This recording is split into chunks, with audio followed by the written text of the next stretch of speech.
இது ஹெர்னியாவுக்கு நல்லது. Hernia umbilical hernia சொல்லுவாங்க. ஸ்பெசிஃபிக்கல் இவனுக்கு நிறைய பேருக்கு வருது. இந்த ப்ராக்டிஸ் வந்து செய்யலாம். அதே மாதிரி இங்கே கிரிப்னஸ் இல்லை, வயிற்றுக்கு கிரிப்னஸ் இல்லை, நீங்கள் கேட்ட மாதிரி இது யூஸ் ஆகும். ஓகே, மோஷன் சரியாக போக மாட்டேங்குது, கான்ஸ்டிபேஷன் பிரச்சனை இருக்குது, இது சரி இது பண்ணலாம். சிரிக்கணும்னு அவசியம் இல்லை. பாதங்களை சேர்த்து வச்சு பண்ணிங்கன்னா குடலுக்கு நல்லது. மோஷன் சரியாக வரலைன்னா இது சரி பாலை சேர்த்து வச்சு பண்ணணும். பாலை விரிச்சா ஒர்க் அவுட் பெருசாக போகாது. எதுக்கு? இந்த ஒரு கான்ஸ்டிபேஷன் பிரச்சனைக்கு மட்டும் இருக்குது. அடுத்தது கை மேலே தூக்கி மூச்சு உள்ளே இழுத்து மூச்சை விட்டு முன்னாடி பெண்ட் பண்ணுறோம். ஸ்விங் பண்ணிக்கணும். முதல்ல ஸ்விங் பண்ணிக்கோங்க. இதெல்லாம் உங்களால் செய்ய முடியாது. ஒரே நாள் இந்த பயிற்சியை விட்டுருவீங்க. ஐயோ சாமி முடியலடா அப்படின்னு. அதனால இப்படி ஸ்விங் பண்ணும்போது வலி வரும், வலி போகும், வலி வரும், வலி போகும். ஓகே, ஸோ அந்த மாதிரி ஸ்விங் பண்ணிவிட்டு ஒரு மாதம் கழிச்சு என்ன பண்ணுறீங்க, இந்த உள்ளங்கை தரையை தொடணும் அப்படிங்கிறத டார்கெட்டை மைண்டில் ஃபிக்ஸ் பண்ணி இதே இடத்துல நிப்பாட்டுங்க. கொஞ்சம் நேரம் நிப்பாட்டுங்க. ஓப்பன் ஆகிட்டே வரும். ஓப்பன்னா பின்னாடி கால் ஃபுல்லாக வலிக்குது இல்லையா, பின்னாடி ஃபுல்லாக உங்களுக்கு வலிக்கும். Stretch pain. அந்த பெயின் வந்து கொஞ்சம் கொஞ்சமாக குறைக்கும். இப்போ இன்னைக்கு செய்கிறேன், நாளைக்கு கம்மியிடுமான்னு கேட்டால் நாளைக்கு அதிகமாகும். ஆமாம், நான் இப்போயே சொல்லிடுறேன். ஃபஸ்ட்டு ஒரு 5 நாளைக்கு கஷ்டமாக இருக்கும், அதுக்கப்புறம் நல்லா இருக்கும். புரியுதுங்களா? ரொம்ப முக்கியமான ப்ராக்டிஸ், விட வேண்டாம். ரைட்டா? இதில் இந்த ஃப்ரண்ட் பெண்ட் இப்போ செஞ்சது இதுலேயும் வந்து உடல் சுத்தமாகும், மோஷன் சரியாக போகலைனாலும். அதே மாதிரி டைஜஷனுக்கு நல்லது. சாப்பாடு சரியாக டைஜஷன் ஆகலைன்னா கண்டிப்பாக யூஸ் ஆகும்.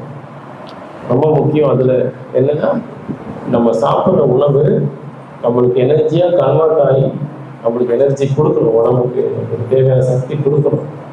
டைஜஷன் சரியாக வேலை செய்யலைன்னா நம்மளுக்கு ட்ரபிள். சரியா? அடுத்தது பட்டர்ஃப்ளை. பட்டர்ஃப்ளைல 3 வேரியண்டாக கொடுத்துருக்கேன். ஒன்று நீ ஸ்டாப் பண்ணிக்கிறது, இது நீ டேப்பிங். அடுத்தது ஃபார்ம்ஸ் ஆன் நீஸ் வச்சு ப்ரெஸ்.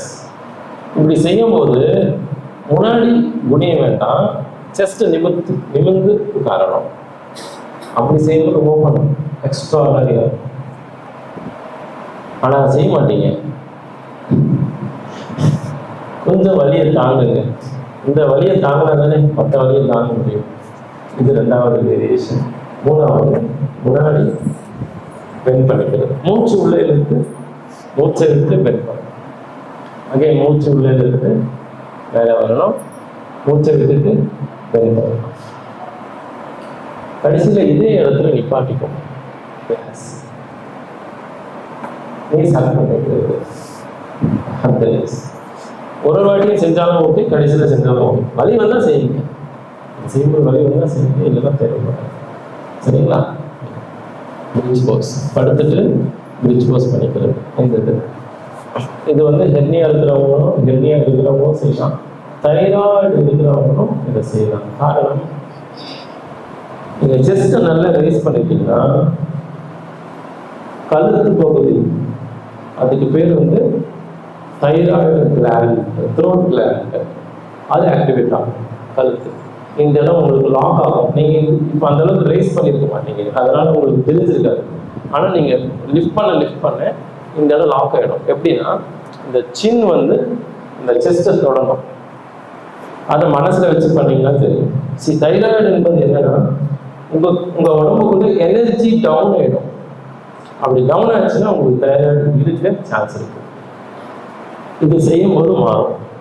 காரணம், த்ரோட் சக்கரா வந்து ஆக்டிவேட் ஆகுது, விசுத்தி. ஓகேங்களா? ஸோ அதே மாதிரி பெல்விக்கு அண்ட் இந்த பயிற்சியில் வந்து விந்து சக்தியும் அதிகமாகும். விமனுக்கும் சரி மென்னுக்கும் சரி விந்து சக்தி அதிகமாகும். ஆச்சா? ஃபைனலி இந்த ஆசனால பிளட்டு வந்து ஹெட்டுக்கு பாஸ் ஆகும். அப்படி போகும்போது பிரெயினில் எந்த ப்ராப்ளம் கிளாட் இருந்தாலும் சரியாகும். அடுத்தது பிரெயினுடைய கெப்பாசிட்டி வளரும், கான்சன்ட்ரேஷன் இன்க்ரீஸ் ஆகும். ஸோ முடிச்சுட்டு பவன முக்தாசனம், முட்டியை மடக்கி சின் முட்டியை தொட்டு இருக்கணும். இது கடைசியில் செய்யணும் சவாசனா போனதுக்கு முன்னாடி. இதை முடிச்சுட்டு காலை நீட்டி சவாசனா என்பது என்னன்னா, எந்த அசைவுமே இல்லாமல் இருக்கணும், பாடி மூமெண்ட்டே இருக்கக்கூடாது, கண்ணை மூடி இருக்கணும், உடனே கண்ணை திறந்து பேசிட்டு இருக்காருங்க இந்த பொசிஷன்ல. ஏன்னா இது ரிலாக்ஸ் பண்றதுக்கு செய்யறது.